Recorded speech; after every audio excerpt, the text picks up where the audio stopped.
Welcome back to the channel. Today we'll be taking a look at 7 motorcycles with the worst resale value in 2025. Number 7. Indian Scout Bobber. The Indian Scout Bobber looks like it should hold its value. It's mean, muscular, and turns heads like few others. But dig a little deeper, and it becomes clear why this stylish cruiser often tanks in resale value faster than a novelty crypto coin. The Scout Bobber starts around $12,000 new, and in just a couple of years, it's not unusual to see used ones listed for under $8,000. That's a hit of $4,000 or more in a short ride. Part of the problem is saturation. Indian pumped out so many bobbers that used listings are overflowing. When supply's high and demand's kinda meh, prices drop like a hot exhaust pipe. Another strike is the bike's ergonomics. That aggressive styling might sell on showroom floors, but after a few thousand miles of riding with arms wide and legs stretched, reality hits. Comfort wasn't in the design memo. Then there's reliability perception. While it's not a mechanical disaster, the Bobber doesn't have the bulletproof reputation of some Japanese rivals, which hurts long-term trust and therefore resale. Maintenance and parts aren't exactly cheap either. Buyers see dollar signs, just not the kind they want. Overall, the Indian Scout Bobber is a good-looking bike with showroom charm, but resale-wise, it fizzles out faster than yesterday's TikTok trend. Number 6. Triumph Bonneville Bobber. The Triumph Bonneville Bobber is one of those bikes that turns heads but tanks wallets when it's time to sell. A factory-custom showstopper with a solo seat and vintage charm, the Bobber looks like a rebel but ages like a diva. In the used market, it loses value faster than a smartphone from last year. A brand new one can cost around $14,000 out the door, but 2 years and 5,000 miles later, good luck getting more than $8,000 for it. That's a near 40% haircut, and we're not even including the accessories owners throw on trying to make it more bobbery. The resale struggle comes down to demand and practicality. The Bobber is a niche machine. It's built for style, not comfort, with that hardtail-look rear suspension and a seat made for short Sunday rides, not long-haul comfort. Add in limited storage, no real pillion option, and the kind of ergonomics that punish taller riders, and you're left with a motorcycle that appeals to a very specific slice of the pie. And when that pie's thin, used market prices sink. Also, insurance costs aren't cheap, maintenance isn't exactly budget-friendly, and the aftermarket support is more boutique than broad. To make matters worse, Triumph isn't shy about rolling out cosmetic refreshes and special editions, which just makes older models feel dated quicker. Overall, the Triumph Bonville Bobber is a bike you fall in love with fast but break up with broke. It's stylish, yes, but when it's time to move on, don't expect to recoup much. Number 5. Honda Shadow Phantom. The Honda Shadow Phantom is cool to look at, sure, but when it comes time to sell it, don't expect a standing ovation or a decent check. This bike drops value like a rock off a cliff. Brand new, it costs around $8,400, but give it a couple of years and you'll be lucky to fetch even $4,000 in good condition. And if you've added a few miles and a dent here or there. Let's just say you might be better off turning it into a coffee table. The problem starts with oversupply. Honda sells a ton of these, and used listings are everywhere from Craigslist to Facebook Marketplace, all shouting low miles, great shape, which pretty much guarantees you'll be undercut. Then there's the engine. Sure, it's reliable, but a 745cc V-twin that sounds like it's whispering instead of roaring. Cruiser buyers often want drama, and the Shadow Phantom just doesn't bring it. Add to that its underwhelming aftermarket support and customization potential, compared to Harley or even Yamaha, and you've got a bike that rarely holds emotional or financial value over time. Also, while it looks stealthy and minimalist, it's also kind of basic. No advanced tech, no wow factor features, just a matte black cruiser with decent torque and nothing that makes buyers line up.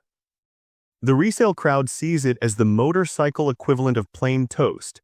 Does the job, but not very exciting. Overall, the Honda Shadow Phantom rides fine, looks decent, and depreciates like a second-hand office chair. If you're buying it, make peace with the fact that it's more of a ride-it-into-the-ground kind of bike than a sell-it-and-smile investment. Number 4. Kawasaki Vulcan. The Kawasaki Vulcan S has one of the worst resale values in the cruiser world, and it's not just bad luck, it's math and market mood. Brand new, it'll cost you around $7,800, not outrageous. But come resale time, you're often looking at offers hovering around $4,000 to $4,500 for a clean one just a couple of years old. That's depreciation working overtime. A bike that loses nearly half its value faster than a dropped ice cream cone in July. The main culprit, its identity crisis. It looks like a cruiser but rides more like a sporty commuter that had a midlife crisis. The parallel twin engine, borrowed from the Ninja 650, is peppy but doesn't deliver the rumble or character cruiser fans crave. Cruiser buyers often want torque, chrome, and a bit of soul. The Vulcan S delivers ergonomics and fuel economy. Great for a first bike, not so great when you're trying to convince someone to hand you decent money for it later. Then there's the market flood. Since it's often pushed as a beginner-friendly cruiser, loads of new riders start here, meaning there are a lot of used Vulcan S models floating around. High supply, average demand, you do the resale math. And yes, its unique ErgoFit system is cool, but custom adjustable foot pegs don't exactly scream resale jackpot to the next buyer. Overall, the Kawasaki Vulcan S is a solid, practical machine, just not one you'll cash out on later. Number 3. BMW R18. The BMW R18 is a beautiful disaster when it comes to resale value. Sure, it looks like a rolling sculpture carved out of German steel and nostalgia, but try selling one after a year and you'll quickly learn why buyers disappear faster than your bank balance on delivery day. Originally retailing close to $16,000 for the base model, the R18 plunges in value the moment it rolls off the lot. It's not uncommon to see used models with barely 2,000 miles listed for under $11,000 and still sitting unsold. One of the biggest issues is demand, or rather the lack of it. The R18 tries to compete with heavyweight American cruisers, but most Harley loyalists aren't easily swayed by a Bavarian badge and a boxer engine. Meanwhile, BMW enthusiasts are usually after GS models or sport tourers, not a retro cruiser that weighs nearly 800 pounds and prefers smooth highways over twisties or dirt. Maintenance costs don't help either. It's still a BMW, which means pricey parts and dealer visits that can feel like you're paying rent. Combine that with a stiff ride and limited practicality, and it doesn't exactly scream everyday usability. Overall, the BMW R18 is a gorgeous machine to admire, maybe even ride on a Sunday. But when it comes to resale, it behaves more like a luxury watch with a cracked dial.